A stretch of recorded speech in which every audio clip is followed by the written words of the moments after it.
प्रियो, सुंदर समय के लिए मैं प्रभु को धन्यवाद देता हूं और आप सब लोगों को आज के वचन अध्ययन में, आज की बाइबल स्टडी में मैं स्वागत भी करता हूं। पिछले दिनों में हम कोलोसियों की पत्री को 3 अलग अलग भागों में बांट करके हम उनकी चर्चा कर रहे थे, पढ़ाई कर रहे थे। आज कोलोसियों की पत्री की 7वां क्लास है जो आज हमने चर्चा कर रहे हैं, उनकी पढ़ाई कर रहे हैं। पिछले 6 क्लासों में हम 3 अलग अलग भागों में, जैसे जो पहले क्लास में हमने ये बताया था कोलोस में एक कलीसिया की साबन शुरुआत कैसे हुआ था, जो एफेसियों की कलीसिया में से एपफ्रास बोल के जो प्रभु की सेवक ने जा कर के कुलूस में, शहर कुलूस में जो पहला दफ़ा जो प्रभु यीशु मसीह की सुसमाचार सुनाए थे, और बहुत जल्द कुलूस के कुछ लोग प्रभु यीशु मसीह की सुसमाचार को स्वीकार किया और उसके पश्चात में वहाँ पे एक कलीसिया की साबन होते हैं। और देखो, जो पहला क्लास में हमने ये भी देखे थे कि प्रेरित पौलुस ने जब कोलोसियों की पत्री जो शुरू करते हैं, जो परमेश्वर को धन्यवाद देते हुए, परमेश्वर को धन्यवाद दे करके वहाँ उसकी पहला अध्याय को शुरू होते हैं। वो धन्यवाद इसलिए कि जो सुसमाचार जो कोलोस की विश्वासी लोगों ने बहुत जल्द उसको स्वीकार किए थे, और पौलुस उसके लिए प्रार्थना भी करते हैं कि उन लोग प्रभु में एक आत्मिक उन्नति पाने के लिए, प्रभु यीशु मसीह को कोलोस के विश्वासी लोग उनकी जीवन की हर ज़रूरतों में प्रभु यीशु मसीह पर भरोसा रखने के लिए, एक आत्मिक उन्नति हर एक व्यक्ति पाने के लिए वो परमेश्वर से प्रार्थना भी करते हैं। और इसकी दूसरा भाग में हमने ये भी देखे थे जो प्रभु यीशु मसीह की सर्वोत्तम अधिकार के बारे में, सर्वोत्तम ऊंचापन के बारे में जो हमने देखा था। जो पहला अध्याय की 15वां पद से लेकर के हमने ये देखे थे कि परमेश्वर ने अपने प्रिय पुत्र प्रभु यीशु मसीह को जो हाकिमों के ऊपर, सिंहासनों के ऊपर, अधिकार के ऊपर एक सर्वोत्तम पदवी देख करके उनको बिठाया, और वो सृष्टि की मालिक है। और प्रभु यीशु मसीह हमारी जीवन की हर एक बात के लिए प्रभु यीशु मसीह काबिल है, हर एक ज़रूरत के लिए प्रभु यीशु मसीह काबिल है। और हम सबों के जीवन में, परमेश्वर की हर एक संतानों के जीवन में एक संपूर्णता की जीवन, प्रभु यीशु मसीह में एक संपूर्ण जीवन बिता सकते हैं। ऐसा नहीं कि केवल एक काम के लिए प्रभु के पास जाए, बाकी कामों के लिए इस जगत की कुछ बातों में भरोसा करें, ऐसा नहीं। प्रेरित पौलुस वहाँ पे बहुत ही स्पष्ट रीति से ये बताते हैं कि प्रभु यीशु मसीह में एक संपूर्ण जीवन है। इसलिए उस अध्याय में हम ये पढ़ते हैं, प्रभु यीशु मसीह में ईश्वरत्व की सारे परिपूर्णता सदैव वास करता है, यूँ हम वहाँ पे पढ़ते हैं। इसलिए प्रभु यीशु मसीह में एक संपूर्णता की जीवन है। और आगे हम ये भी चर्चा किए थे जो प्रेरित पौलुस ने प्रभु यीशु मसीह की उस सेवकाई का सेवक कैसे बने और प्रेरित पौलुस कैसे अपने आप को समर्पण किया, ये सब हमने उनकी दूसरा भाग में देखे थे। और तीसरा भाग में हम ये भी देखे थे, एक पवित्र जीवन बिताने के लिए वो घर के अंदर, घर के बाहर, कलीसिया में, एक व्यक्ति की जीवन से जुड़ी हुई हर क्षेत्र में एक व्यक्ति, एक विश्वासी एक पवित्र जीवन कैसे बिता सकते हैं, या एक पवित्र जीवन बिताने की विधियाँ क्या क्या है, उस बात को भी हम वहाँ पे देख रहे थे। जो तीसरा अध्याय में से लेकर के जो पतियों के लिए, पत्नियों के लिए, बच्चों के लिए, बच्चे वालों के लिए, मालिकों के लिए, नौकरों के लिए, ये सब बातें हमने वहाँ पे देख रहे थे। और अंतिम अध्याय में जब हम आएंगे, 4वां अध्याय की दूसरा पद से जब हम आते हैं, वहाँ पे हम ये भी देखते हैं कि उस पवित्र जीवन कि कैसे वो व्यक्ति अपने जीवन में लागू कर सकते हैं।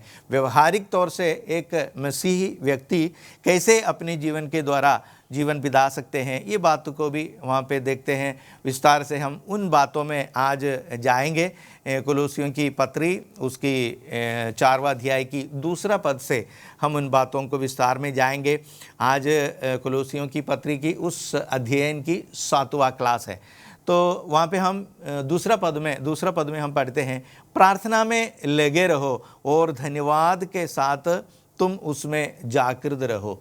देखो, दूसरा पद से 4वां पद तक, दूसरा और तीसरा और चारवा, इन 3 आयतों में हम ये देखते हैं पवित्र आत्मा पौलुस के द्वारा हमें इस बात की चेतावनी देते हैं, स्मरण दिलाते हैं, मसीही जीवन में एक व्यक्ति की मसीही जीवन में प्रार्थना की अहमियत, प्रार्थना का ज़रूरत और हर बात के लिए परमेश्वर को धन्यवाद देते रहने का अहमियत और प्रभु यीशु मसीह के साथ जो संबंध है, वो रिश्ता है, उसमें कैसे एक जागृति प्रभु के साथ कैसे जागते रह सकते हैं, इन तीनों बातों में विस्तार से वहाँ पे पौलुस वहाँ पे बताता है। पहली बात ये बताते हैं दूसरा पद में, प्रार्थना में लगे रहो और धन्यवाद के साथ उसमें जागृत रहो। देखो प्रियो, मसीही जीवन में हमको दिया हुआ ये 2 हथियारें हैं, प्रार्थना और हर बात के लिए धन्यवाद। धन्यवाद के बिना हमारा मुंह से, हमारा जीभ से कुछ ना आए। हर एक बात के लिए एक संतृप्त का जीवन, एक संतुष्टि का जीवन हम सबों के जीवन में यीशु के साथ होनी चाहिए, रहनी चाहिए और एक मसीही व्यक्ति को यीशु के साथ सदा सर्वदा एक संपर्क में लेके जाने वाला एक बात होनी चाहिए, उनकी प्रार्थना, दिन ब दिन की प्रार्थना, व्यक्तिगत प्रार्थना और हर एक बात के लिए परमेश्वर को धन्यवाद दे।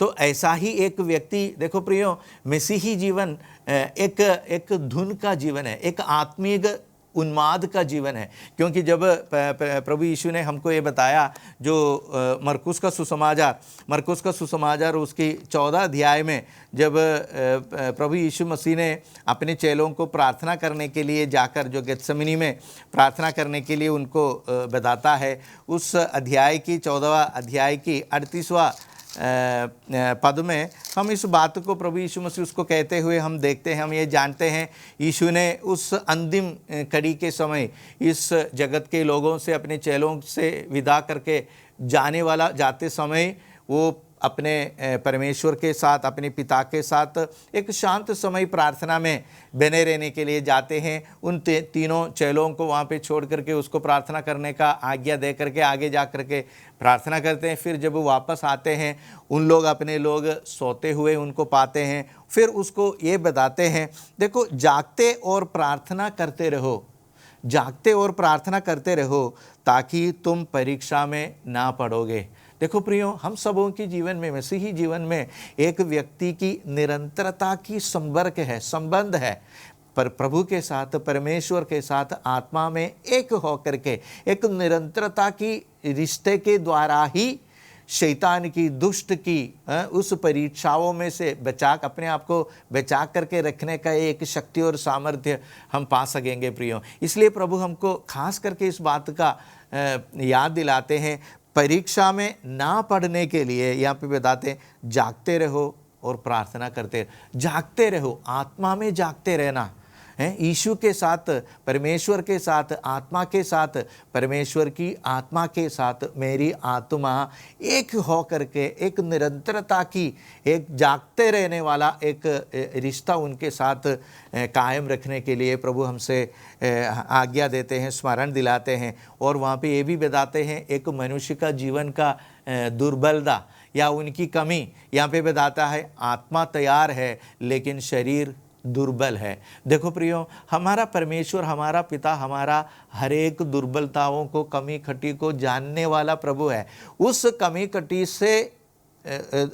कटी से हम एक जय पाने के लिए या उसको दूर करने के लिए ही जो हमारा सहायक पवित्र आत्मा को हम सबों की जीवन में दिए हैं प्रियो। इसलिए जब कभी हम प्रार्थना में लगे रहते हैं, हर एक बात के लिए एक जागृति के साथ, धन्यवाद के साथ परमेश्वर के सम्मुख जब हम होते हैं, हम परीक्षा से, शैतान की उस बहाने से अपने आप को बचा सकते हैं और हमारी शरीर की दुर्बलताओं को हम दूर भी कर सकते हैं प्रियो। इस बात को लेकर के देखो, हम ये भी देखते हैं, जब रोमियो की पत्री वहाँ पे प्रेरित पौलुस अपने जो चिट्ठी लिखते हैं, वहाँ पे बताते हैं एक आत्मिक उन्माद के बारे में। रोमियो की पत्री में पौलुस उन्हें याद दिलाते हैं। रोमियो की पत्री उसका 12वां अध्याय की 11वां पद में हम इस बात को वहाँ पे पढ़ते हैं,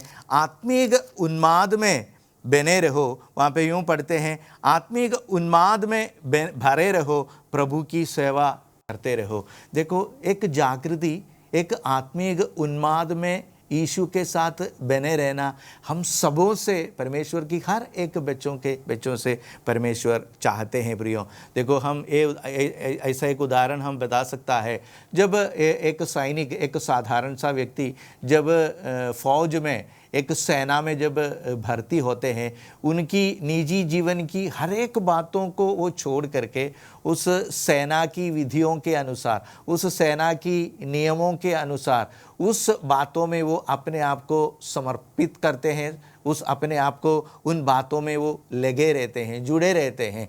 क्योंकि उन्होंने जो उस दिन तक, जिस दिन उन्होंने सेना में भर्ती हुआ, जो भर्ती करने वालों को प्रसन्न करने के लिए, देखो हम इस पद को भी हम पढ़ते हैं दूसरा तीमुथियुस की पत्री उसका दूसरा अध्याय की 4वां पद में। वहाँ पे हम यूँ पढ़ते हैं, दूसरा तीमुथियुस की पत्री दूसरा अध्याय उसकी 4वां पद में हम पढ़ते हैं, वहाँ पे, जब कोई योद्धा लड़ाई पर जाता है, जब कोई एक योद्धा लड़ाई पर जाता है तो इसलिए कि अपने भर्ती करने वालों को प्रसन्न करे, अपने आप को संसार के कामों में नहीं फंसाता। संसार के कामों में नहीं फंसाना, देखो बस यही बात के लिए जो पवित्र आत्मा आज हमें ये बताता है, प्रार्थना में लगे रहे, प्रार्थना में बने रहे और हर एक बात के लिए प्रभु को धन्यवाद दे। ये 2 बातें हमारा मसीही जीवन में इसलिए दिए हैं कि अपने भर्ती करने वालों के साथ एक निरंतरता की संपर्क हमारा जीवन में आने के लिए। देखो प्रियो, ये आत्मिक उन्माद की शब्द में, या एक बार ऐसा हुआ जब प्रभु यीशु मसीह जी उठने के बाद जो एम्माउस की यात्रा में, चेले लोगों के साथ जो एम्माउस की यात्रा में प्रभु यीशु मसीह एक अजनबी के समान उनके साथ जाता है, फिर उनके साथ वो भोजन करने के लिए बैठते हैं। ऐसा एक दशा में फिर यीशु मसीह उनके सामने से जाने के बाद जब चेले लोगों ने प्रभु यीशु मसीह के बारे में जब याद करते हैं, जो लूका का सुसमाचार उसका 24वां अध्याय में, वो 24वां अध्याय की 32वां पद में हम इस बात को देखते हैं। 24वां अध्याय की 32वां पद में हम उन शब्दों को वहाँ पे देखते हैं। उन्होंने आपस में कहा, प्रभु यीशु की चेले लोगों ने आपस में कहा, जब वो मार्ग में हमसे बात कर रहा था, जब प्रभु यीशु मसीह हमें मार्ग में बात कर रहा था और पवित्र शास्त्र का अर्थ हमें समझाता था, तो क्या हमारा मन में उत्तेजना ना उत्पन्न हुआ।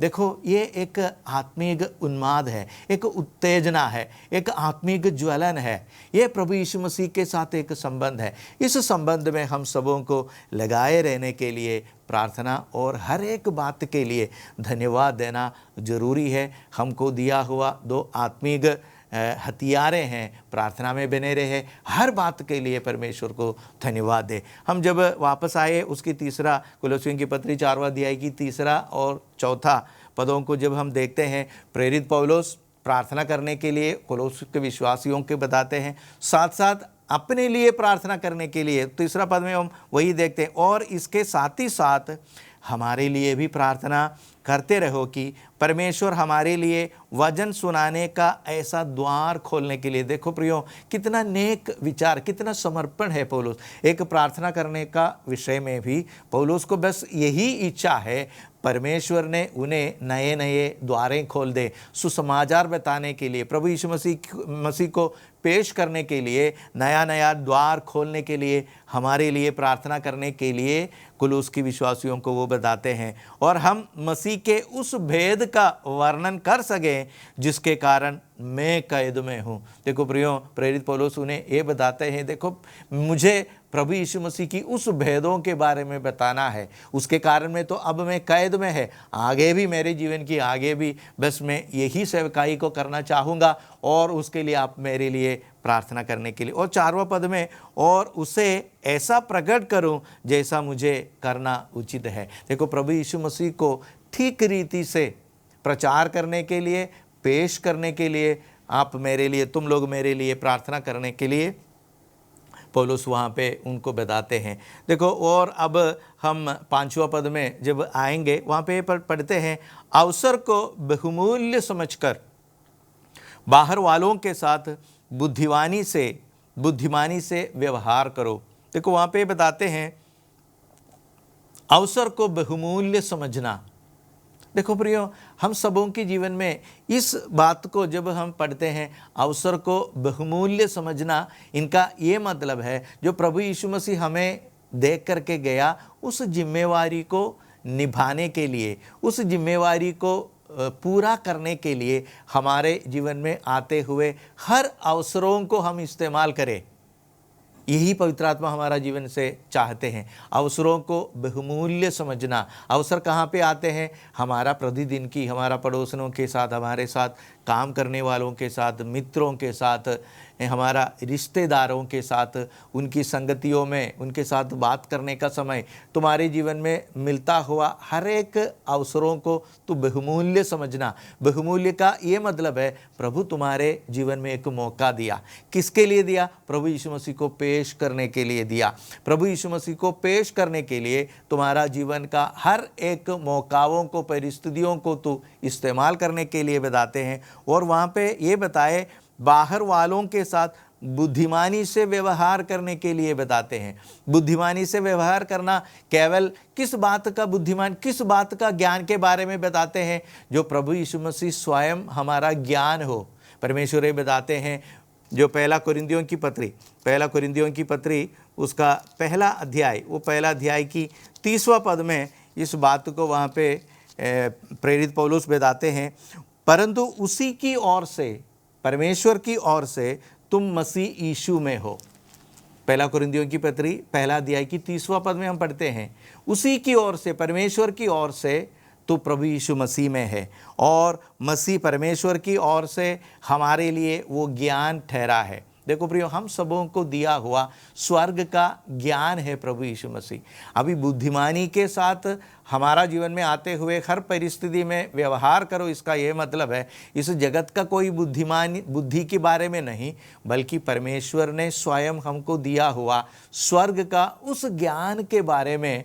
तो बुद्धिमानी के साथ उस ज्ञान को प्रचार करना, स्वर्ग की ज्ञान को प्रचार करना। आगे पौलुस यहाँ इस अध्याय की, पहला कुरिन्थियों की पत्री उसका दूसरा अध्याय की दूसरा पद में ये बताते हैं, देखो उनके बीच में मैं प्रभु यीशु मसीह को छोड़ कोई भी बात के बारे में कुछ नहीं जानता, ऐसा बैठना चाहते हैं। दूसरा पद में ऐसा लिखा है, पहला कुरिन्थियों की पत्री दूसरा अध्याय की दूसरा पद में हम पढ़ते हैं, क्योंकि मैंने ये ठान लिया कि तुम्हारे बीच में यीशु मसीह वरन क्रूस पर चढ़ाए हुए मसीह को छोड़ और किसी बात को नहीं जानूं।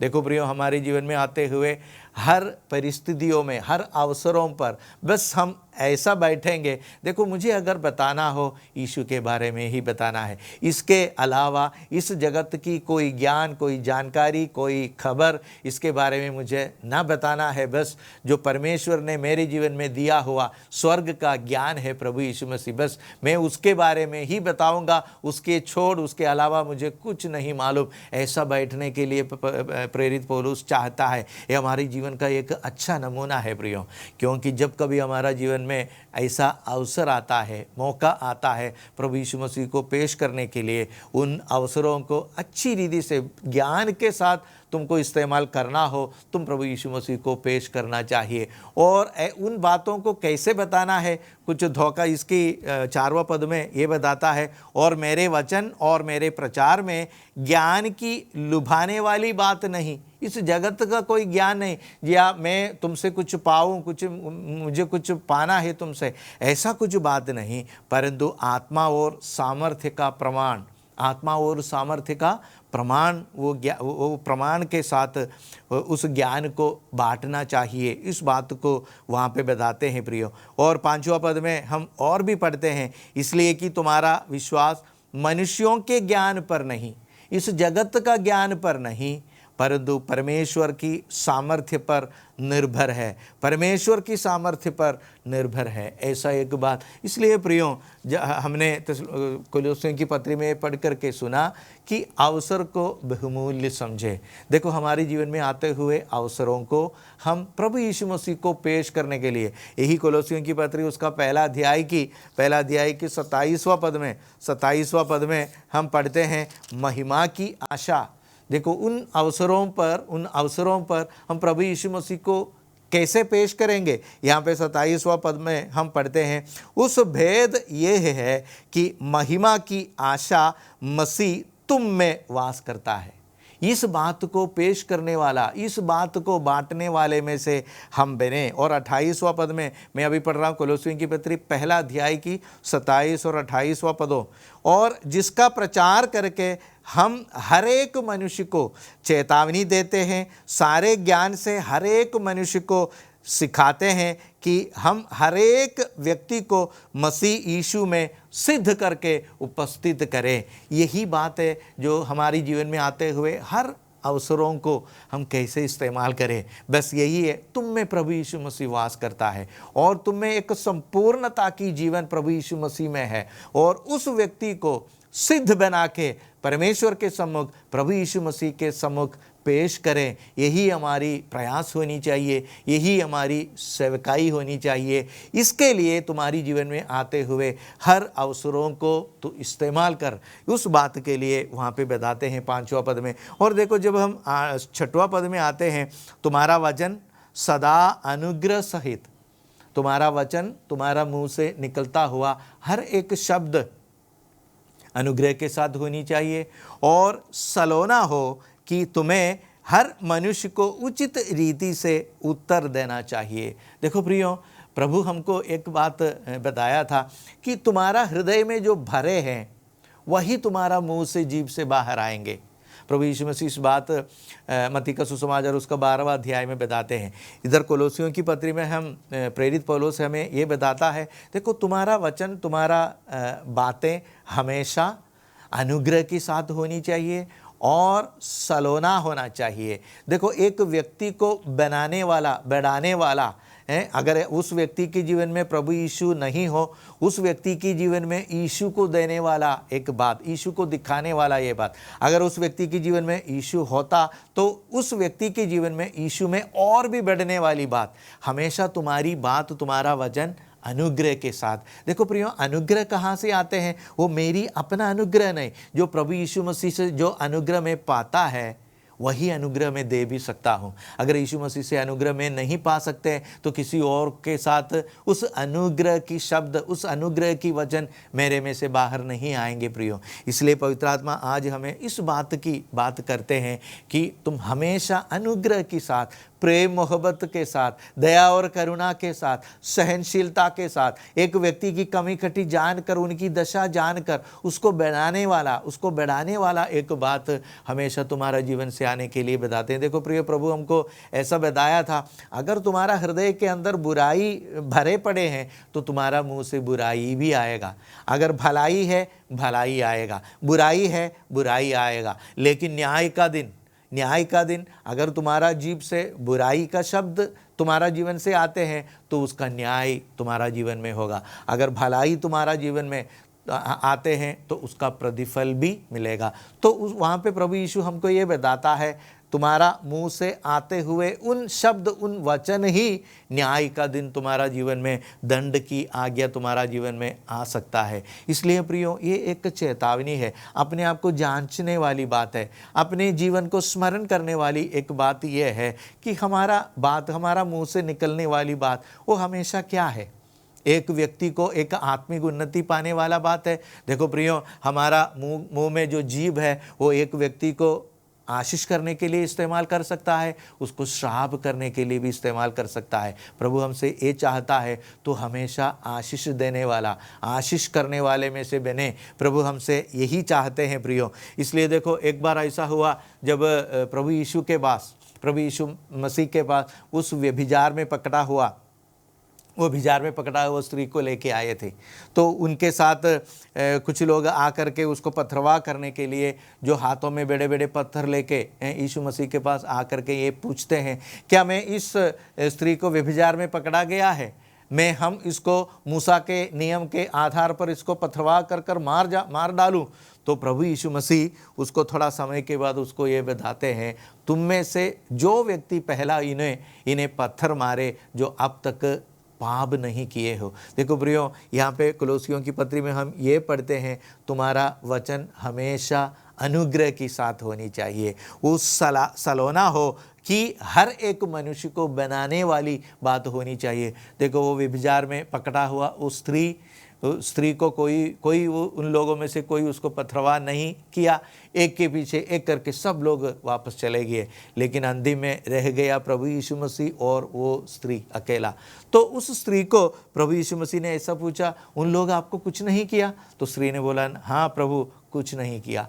लेकिन उसके बाद प्रभु यीशु उसको ये बताता है, हाँ मैं भी तुमको दंड की आज्ञा नहीं देता, मैं भी तुमको दंड की आज्ञा नहीं देता, लेकिन आज से तुम पाप नहीं करना। देखो प्रिय, प्रभु यीशु मसीह वहाँ पे ये बताते हैं, देखो तुम्हारे जीवन में दंड की आज्ञा देने का एक अधिकार मेरे में है, लेकिन वो अधिकार के साथ नहीं, करुणा और दया के साथ, अनुग्रह के साथ, तुमको बनाने वाला एक हृदय के साथ मैं तुमको बता रहा हूँ, आज से तुम पाप मत करना। इसलिए प्रियो, हमारे जीवन में आने वाला हर मौके को, हमारे जीवन में आने वाला हर मौके को, हर परिस्थिति को, देखो प्रभु का प्रेम में, प्रभु की अनुग्रह में हम बदला सकते हैं प्रियो। अगर हमारी इस इच्छा के अनुसार जो हमारी मुंह से निकलता हुआ हर बातें वो आशीष की होनी चाहिए, अनुग्रह की होनी चाहिए, उस सलोने के साथ होनी चाहिए। इसलिए देखो दूसरा कुरिन्थियों की पत्री में भी हम इस बात को पढ़ते हैं। दूसरा कुरिन्थियों की पत्री उसका दूसरा अध्याय, उस दूसरा अध्याय की 15वां पद में हम यूं पढ़ते हैं, क्योंकि हम परमेश्वर के निकट उद्धार पाने वालों और नाश होने वालों दोनों के बीच में मसीह की सुगंध है। मसीह की सुगंध, देखो हम सबों के जीवन में ये सुगंध, ये खुशबू करके हमको दिया है। किसके बीच में? हमारे जीवन में आते हुए हर परिस्थिति में, हर लोगों के बीच में। यहाँ पे ये लिखा है, नाश होने वालों के जीवन में और उद्धार पाने वालों के जीवन में भी। देखो इन दो विभाग में होते हैं हर व्यक्ति। सुसमाचार सुनने के बाद कुछ लोग तो उद्धार पाएंगे, कुछ लोग तो न्याय के लिए छोड़ दिया जाएगा, लेकिन इन दोनों के बीच में तुम मसीह के सुगंध होने के लिए बात बताता है। वहाँ पे 16वां पद, कुछ के लिए तो मरने के निमित्त मृत्यु का गंध और कितनों के लिए जीवन के निमित्त जीवन का सुगंध। देखो प्रियो, हम जीवन की सुगंध फैलाने वाले लोगों की तरह हमारे मुंह से निकलता हुआ हर एक बात दूसरों की जीवन में एक आशीष का कारण बनने के लिए प्रभु हमसे चाहते हैं प्रियो। प्रभु वहाँ पे ये बताते हैं कि तुम्हारा जीवन में तुम्हारा शब्द, तुम्हारा वाणियाँ वो आशीष की होनी चाहिए, अनुग्रह की होनी चाहिए। वो किसी को दोषारोपण करना, किसी को तुच्छ देखने के लिए, किसी को अलग करने के लिए, अलगाव उसके जीवन में आने के लिए नहीं होनी चाहिए। और देखो हम आगे जब जाएंगे, जो इस अध्याय की जो प्रेरित पौलुस ने बहुत सा लोगों को लेकर के अभिवादन करते हैं, उन बातों को हम देखते हैं। 7वां पद में जब हम जाएंगे, 7वां पद में हम पढ़ते हैं, प्रिय भाई और विश्वासी योग्य सेवक तुखिकोस, जो प्रभु में मेरा सहकर्मी है, मेरी और सब बातें तुम्हें बता देगा। देखो हम ये जानते हैं, प्रेरित पौलुस जेल में बैठ करके इस पत्रिका को लिखते हैं कुलुस की उस कलीसिया को, और वहाँ पे उनको ये बताते हैं, देखो मैंने तुहिकोस को आपके पास भेज रहा हूँ, हमारी दशा को, हमारी हालात को आपके साथ पहुँचाने के लिए, बताने के लिए मैं तुहिकोस को आपके पास भेज रहा हूँ। देखो प्रियो, बाकी की पदों को जब हम देखते हैं, 7वां पद से लेकर के 17वां पद तक इस अध्याय का जब हम पढ़ते हैं प्रियो, वहाँ पे हम कुछ 9-10 पवित्र लोगों के बारे में वहाँ पे हम देखते हैं। ये हर एक व्यक्ति को लेकर के प्रेरित पौलुस कुछ बात बताते हैं। देखो इसलिए कि देखो उन एक एक व्यक्तियों को लेकर के प्रेरित पौलुस से बताते हैं, उन्होंने वो किया, इन्होंने ये किया, उसको मैं आपके पास भेज रहा हूँ, ये लोग आपके लिए प्रार्थना कर रहे हैं, ये लोगों को मैंने बुलाया है। देखो ये सारे बातों के द्वारा प्रेरित पौलुस हमें एक अच्छा नमूना दिखाते हैं। वो नमूना ये है कि देखो मसीही जीवन की सेवकाई वो एक व्यक्ति अकेले करने वाला एक सेवकाई नहीं है। ऐसा एक काम नहीं है कि एक व्यक्ति अपने आप, आजकल हम मसीहत में ये देखते हैं, कुछ लोग ऐसा बोलते हैं मेरे कलीसिया, मेरे लोग, सब कुछ उनके ऊपर एक अधिकार जिताने वाला, उसके ऊपर एक जातियों की तरह एक अधिकार देते हुए कुछ लोगों को, कुछ सेवक लोगों को हम देखते हैं। उनके बीच में पौलुस हमके याद दिलाते हैं ये कुछ लोगों का एक भाईचारे के नाते ये सेवकाई चलते हैं। हम सब मसीह की सेवकाई की सहकर्मियां हैं, हम मिल करके ये सेवकाई करते हैं। इसलिए देखो 9 या 10 लोगों को लेकर के प्रेरित पौलुस एक एक आयतों में एक एक नाम लेकर के हमको, देखो प्रभु यीशु मसीह भी उसका इस बात का एक अच्छा नमूना हमको दिखाते हैं। जब प्रभु यीशु ने चेले लोगों को सेवकाई के लिए भेज देते हैं, उनको 2-2 करके भेजते हैं, एक एक करके नहीं, 2-2 की मतलब उन दोनों के बीच में एक भाईचारा है, उन दोनों के बीच में बात करेंगे, एक सलाह आपस में लेंगे, प्रार्थना करेंगे, एक दूसरे में बने रहेंगे, एक दूसरे प्रभु के भय में एक दूसरे के अधीन में रहेंगे। ये सब मसीही जीवन की सेवकाई की एक खूबसूरती है प्रियो, वो एक अकेले करने वाली बात नहीं है। इसलिए देखो यहाँ पे 7वां और 8वां पद में प्रेरित पौलुस किसी और को एक संदेश लेकर के कोलोस्की कलीसिया में भेजते हैं, तुहिकोस को भेजते हैं। 8वां पद में हम पढ़ते हैं, उसे मैंने इसलिए तुम्हारे पास भेजा कि तुम्हें सारी दशा मालूम हो जाए और वो तुम्हारे हृदयों को शांति दे। देखो इस जेल के अंदर की हर एक बातों को देखो, तुहिकोस के बारे में हम प्रेरितों की किताब उसकी 20वां अध्याय की 4वां पद में पढ़ सकते हैं, और दूसरा तिमुथियुस की पत्री उसका 4वां अध्याय की 12वां पद में भी हम तुहिकोस के बारे में, जो प्रेरित पौलुस ने तिमुथियुस को चिट्ठी लिखते हैं, उसको ये बताते मैंने उसको एफेसुस में भेजा, और एफेसुस की पत्री में भी उसका 6वां अध्याय की 21वां पद में। इसलिए हम ये देखते हैं मसीही जीवन में, मसीह की सेवकाई में तुहिकोस प्रेरित पौलुस का एक सहयात्रिका था, एक सहकर्मी था, और उन्हीं को अब पौलुस ने अपनी दशा उसको समझाने के लिए, बताने के लिए कोलोस की उस कलीसिया में भी भेजते हैं। और देखो आगे हम इसको 9वां पद में जब हम आते हैं वहाँ पे पढ़ते हैं, उसके साथ मैंने ओनेसिमुस को भी भेजा है, जो विश्वास योग्य प्रिय भाई और तुम्ही से में है, ये तुम्हें यहाँ की सारी बातें बता देंगे। देखो ओनेसिमुस के बारे में और भी हम फिलेमोन के पत्री में पढ़ते हैं। हम ये जानते हैं जो फिलेमोन के घर का एक सेवक था ओनेसिमुस, और लेकिन ओनेसिमुस ने फिलेमोन को, उसका मालिक को छोड़ करके कुछ उल्टा सीधा काम उनके साथ किया होगा। वो वहाँ से भाग कर रोमा जाते हैं, और रोमा में वो पौलुस से मिल जाते हैं जेल में, और पौलुस के द्वारा वो एक मसीह व्यक्ति बन जाते हैं, उस समाचार को सुनते हैं। वो ऐसा पौलुस के साथ इतना एक गहरा संबंध उसके जीवन में, फिलेमोन की पत्री में से उसके बारे में, ओनेसिमुस के बारे में जब हम पढ़ते हैं, उसकी 10वीं आयत में हम पढ़ते हैं, मैं अपने बच्चे ओनेसिमुस के लिए जो तुझसे मेरी कैद में जन्मा है, मुझसे मेरे कैद में जन्मा है, तुझसे विनती कर रहा हूँ। देखो ओनेसिमुस को वो अपना बच्चा समान बात करते हैं प्रेरित पौलुस, क्योंकि प्रेरित पौलुस ने ओनेसिमुस को जेल के अंदर जन्म दिया है, माना प्रभु यीशु मसीह में जन्म दिया है। और 11वां पद में पढ़ते हैं, वो तो पहले तेरे कुछ काम का न था। ये चिट्ठी फिलेमोन को लिखते हैं, जब पौलुस फिलेमोन को लिखते हैं तो ये बताते हैं पहले वो कुछ काम का नहीं था, लेकिन अब तेरे और मेरे दोनों कामों के लिए बन गए हैं। और 12वां पद में, उसी को अर्थात जो मेरा हृदय का टुकड़ा है। देखो कितना प्रेम से उनेसिमुस, वो एक गुलाम था, वो एक अपने मालिक से भाग कर आए हुआ व्यक्ति है, लेकिन प्रेरित पौलुस ने उन्हें एक मसीह व्यक्ति बनाया और उनको अपना जान का, अपना हृदय का टुकड़ा समझ करके। देखो प्रियो, हम सबों की जीवन में भी ऐसा ही होनी चाहिए। एक व्यक्ति को हम दूसरा दृष्टि से देख करके वो व्यक्ति ऐसा था, ऐसा था, ऐसा नहीं प्रियो। पौलुस का उस काम को देखिए, ये एक अच्छा नमूना है हम सबों के जीवन में।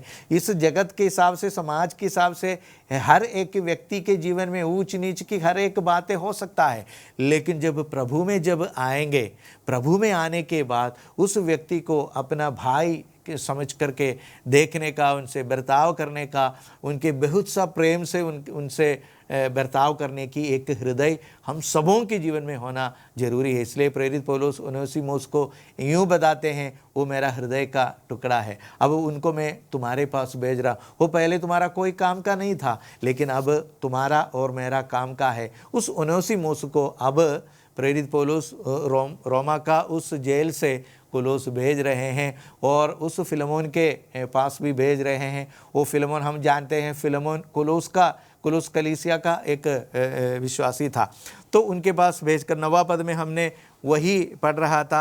अब पहले हम तुखिकोस को और अब उनेसिमुस को पौलुस उसके पास भेज रहे हैं। और देखो अभी 10वां पद में अरिस्तर्खुस जो मेरे साथ कैदी है और मरकुस जो बरनबास का भाई लगता है, जिसके विषय में मैं तुमने आज्ञा पाई थी कि यदि वो तुम्हारे पास आए तो उससे अच्छी तरह व्यवहार करना। देखो वहाँ पे भी प्रेरित पौलुस दो व्यक्तियों के बारे में वहाँ पे दोबारा बताता है, अरिस्तर्खुस के बारे में और उसको जो बरनबास जो मरकुस जो बरनबास का भाई है, मरकुस के बारे में भी बताते हैं। और हम ये जानते हैं वो अरिस्तर्खुस के बारे में, अरिस्तर्खुस भी जो पौलुस का मसीह सेवकाई में पौलुस के साथ एक सहकर्मी था। वो प्रेरितों की किताब उसका 19वां अध्याय और 27वां अध्याय में भी सब वहाँ पे पढ़ते हैं। एफेसुस में प्रेरितों की किताब में हम उसको पढ़ रहे हैं। और जो पौलुस की जो सफ़र था रोम की तरह, उस जहाज़ में भी, उस जहाज़ में उनके साथ पौलुस के साथ अरिस्तर्खुस थे। देखो और हम ये देखते हैं मरकुस के बारे में, जो बरनबास का भाई लगता था। हम ये देखते हैं जो मरकुस, जो जिसको यूहन्ना नाम भी है, जो मरकुस और पौलुस, वो दोनों, जो प्रेरितों की किताब उसका 13वां अध्याय की 13वां पद में एक बार ऐसा हुआ, उन दोनों के बीच में उन दोनों अलग हुआ था। वो दोनों पहले साथ में थे, लेकिन मरकुस प्रेरित पौलुस के साथ सेवकाई में जाना वो पसंद नहीं करता था, इसलिए वो अलग हो गया था। लेकिन अभी देखो वही मरकुस को यहाँ पे बताते हैं प्रेरित पौलुस, वही मरकुस और बरनबास का भाई लगता है, जिसके विषय में मैंने तुम्हें आज्ञा पाई थी, यदि वो तुम्हारे पास आए तो उसे अच्छी रीति से स्वीकार करने के लिए, व्यवहार करने के लिए बताता है। देखो एक समय में जो पौलुस और मरकुस के विषय में एक अच्छा रिश्ता नहीं था, वो क्योंकि उस समय पौलुस ने क्या किया, सिलास को अपने साथ ले लिया सेवकाई पे निकलने के लिए, और मरकुस और बरनबास वो दोनों एक दूसरे में, वो भाई है मरकुस और बरनबास, वो दोनों सेवकाई के लिए निकले थे। लेकिन थोड़ा समय के लिए उन दोनों के बीच में एक अलगाव था। लेकिन अब देखो वही मरकुस को लेकर के प्रेरित पौलुस ने कोलोस में अपनी दशा उसको बताने के लिए भेज रहे हैं। देखो ये भी हमारी एक व्यक्तिगत जीवन में एक अच्छा नमूना है। देखो एक व्यक्ति के साथ एक चिरस्थायी का एक अलगाव, या एक व्यक्ति के साथ अलग होकर के रहने का, एक दूर का एक रिश्ता रखने का पवित्र वचन हमें आज्ञा नहीं देते। देखो पौलुस और मरकुस के बीच में कुछ भेदभाव था, लेकिन कुछ समय के बाद वही मरकुस को कोलोस में भेज करके कोलोस की विश्वासियों को पौलुस ये बताते हैं, उनको स्वीकार करना, ये भी एक अच्छा नमूना है। और देखो 11वां पद में, और यीशु को जो युस्तुस कहलाता है तुम्हें नमस्कार करते हैं। उस यीशु के जो युस्तुस बताता है, इस यीशु के बारे में यहाँ के अलावा और कोई जगह पर इसका कोई ये नहीं, खतना किए हुए लोगों में से केवल यही परमेश्वर के राज्य के लिए मेरे सहकर्मी और शांति का कारण रहे हैं। और 12वां पद में एपफ्रास के बारे में बताते हैं, एपफ्रास जो तुम में से है और मसीह यीशु का दास है, तुम्हें नमस्कार कहता हूँ और सदा तुम्हारे लिए प्रार्थनाओं में प्रयत्न करता है। देखो, और एक भाई का एक अच्छा नमूना लेकर के पौलुस कुलोस की उस विश्वासियों को दिखाते हैं। देखो, वो भाई जिसका नाम एपफ्रास है, और एपफ्रासी है जो पहला इफिसुस से आकर के कुलोस कलीसिया की स्थापना किए थे, जो पहला दफ़ा प्रभु की सुसमाचार लेकर के कुलोस में आए थे, वही एपफ्रास वही कोलोस में आए हुए विश्वासियों के लिए सदा प्रार्थना में प्रयत्न करते हैं, प्रार्थना में जागृत रहते हैं, हमेशा तुम्हारे लिए प्रार्थना करते हैं। इस विषय को प्रेरित पौलुस वहाँ पे बताते हैं। एपफ्रास जो तुम में से है और मसीह यीशु का दास है, तुम्हारे लिए प्रार्थनाओं में प्रयत्न करते हैं, ताकि तुम सिद्ध होकर पूर्ण विश्वास के साथ परमेश्वर की इच्छा पर स्थिर रहो। मैं उसका गवाह हूँ। देखो प्रियो, यहाँ पे भी प्रेरित पौलुस उन्हें ये बात बताता है, देखो मेरा इच्छा ये है तुम हर एक बात में परमेश्वर की इच्छा पूरा करने वाले व्यक्तियों में से बने, ऐसा एक सदृश विश्वासियों में से बने, मैं इसका इच्छा करता हूँ। और एपफ्रास उस बात के लिए तुम्हारे लिए प्रार्थना करते हैं, और वो तुम्हारे लिए प्रार्थना करते हैं, इस विषय के लिए मैं एक गवाह हूँ। ये बात उसको बताता है, मैं इसके लिए इसका गवाह हूँ कि वो तुम्हारे लिए और लउदिया की और हियरापोलिस वालों के लिए बड़ा परिश्रम करता रहता है। देखो, लउदिकिया कलीसिया के लिए और हियरापोलिस वालों के लिए भी एपफ्रास हैं, उसके लिए प्रार्थना करते हैं, बड़ा प्रयत्न करते हैं। हम ये जानते हैं लउदिकिया कलीसिया वो कोलोस शहर का पास का एक शहर था लउदिकिया, और हम ये देखते हैं ना, जो प्रकाशित वाक्यों में उनकी जो 3 अध्याय में हम उस लउदिकिया कलीसिया के बारे में वहाँ पे हम उसकी 3 अध्याय की प्रकाशित वाक्य उसका 3 अध्याय की 14 पद से वहाँ पे हम देखते हैं, जो यूहन्ना को जो प्रकाशन मिलते हैं और पवित्र आत्मा जो कलीसियाओं के लिए जो चिट्ठी लिखते हैं, वहाँ पे कोलोसिया जो लउदिकिया कलीसिया के बारे में वहाँ पे भी बताते हैं। और देखो, प्रिय वैद्य लूका और देमास का तुम्हारा नमस्कार। 2 व्यक्तियों को और भी लेकर के प्रेरित पौलुस उसको बताता है, वैद्य लूका और देमास का तुम्हारा नमस्कार। 2 व्यक्तियों के बारे में बताते हैं। देखो प्रियो, ये दो व्यक्तियाँ बाद में जब हम देखते हैं, लूका जो वैद्य लूका जो है, जो प्रभु यीशु मसीह का चेला है, वही जो सुसमाचार लिखा हुआ लूका है, और प्रेरित का किताब भी उन्होंने ही लिखे थे, जो वैद्य लूका। लेकिन वो एक प्रभु यीशु मसीह का एक अच्छा चेला था, और प्रभु यीशु मसीह की राज्य के लिए बहुत ही इस्तेमाल किया हुआ, परमेश्वर ने बहुत ही इस्तेमाल किया हुआ एक पवित्र व्यक्ति था वैद्य लूका। लेकिन देखो, देमास के बारे में एक संगड़ की बात यह है, देमास के बारे में हम ये पढ़ते हैं कि देमास वो विश्वास में आए थे, लेकिन उसके बाद उस विश्वास को छोड़ करके वो निकल गए। उस बात को हम देखते हैं बाद में, जो वहाँ पे बताते हैं, पर वैद्य लूका और देमास का तुम्हारा नमस्कार। और 15वां पद में लउदिकिया के भाइयों को और नुम्फास और उनके घर की कलीसिया को नमस्कार कहना। और पौलुस ये भी बताते हैं, लउदिकिया की भाइयाँ और नुम्फास को और उनकी घर की कलीसिया। देखो, उस ज़माने में घर की कलीसियाओं को बहुत बड़ा अहमियत है, घरों के अंदर कलीसियाएँ होते थे, और आज के ज़माना के लिए भी वो एक उत्तम एक सदृश है, एक नमूना है। छोटे छोटे झुंड घरों में इकट्ठा होना, प्रभु यीशु मसीह की स्तुति प्रशंसा करने के लिए इकट्ठा होना, उस ज़माने में था ये, और आज के ज़माने के लिए भी एक अच्छा नमूना है घर की अंदर की कलीसियाओं के लिए। और 16वां पद में हम पढ़ते हैं, जब ये पत्र तुम्हारा यहाँ पढ़ लिया, और ऐसा करना लउदिकिया की कलीसिया में भी ये पढ़ा जाए, और वो पत्र जो लवदीकिया के पास आए हैं और तुम भी पढ़ना। प्रेरित पौलुस ने इस बात को बताते हैं, जो इस चिट्ठी को मैं कुलोस के लिए लिखते हैं लवदीकिया में पढ़ना, और लवदीकिया के लिए मैं जो लिखे हैं वो कोलोसिया में भी पढ़ने के लिए बताते हैं। लेकिन अफसोस ये बात का है कि लवदीकिया की उस पत्रिका, उसका प्रकाशन या वो कहाँ पे है, कैसा है, कैसे खो गया है, हम नहीं जानते। परमेश्वर का इच्छा वो होगा, इसलिए वो आजकल किसी के हाथ में नहीं है। उनका प्रकाशन, उसका जो बाहर उसका छापना वगैरह नहीं हुआ है।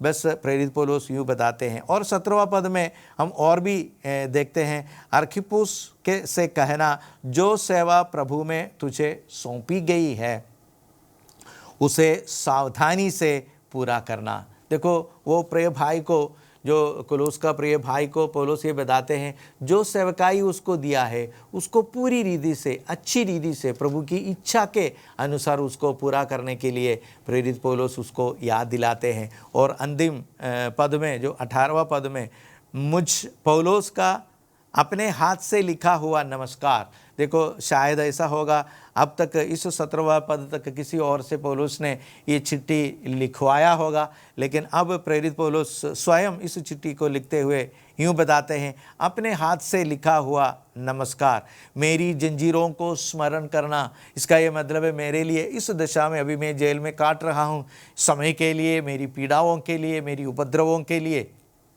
मेरी जंजीरों के लिए भी तुम प्रार्थना करने के लिए, मुझे सामर्थ्य और शक्ति मिलने के लिए तुम पर अनुग्रह होता रहे, आमीन। उन लोगों को आशीष कर कर, उन लोगों के लिए धन्यवाद दे करके प्रेरित पौलुस उस चिट्ठी को समाप्त करते हैं। इसलिए प्रियों, जो कुलोसियों की पत्री में हम खास करके इस विषय को हम देखते हैं। प्रियों, हम सबों की जीवन में, मसीही जीवन से जुटी हुई, इस जगत का हमारा जीवन से जुटी हुई हर एक बातों के लिए प्रभु यीशु मसीह काबिल है। वो हमारे लिए भला है।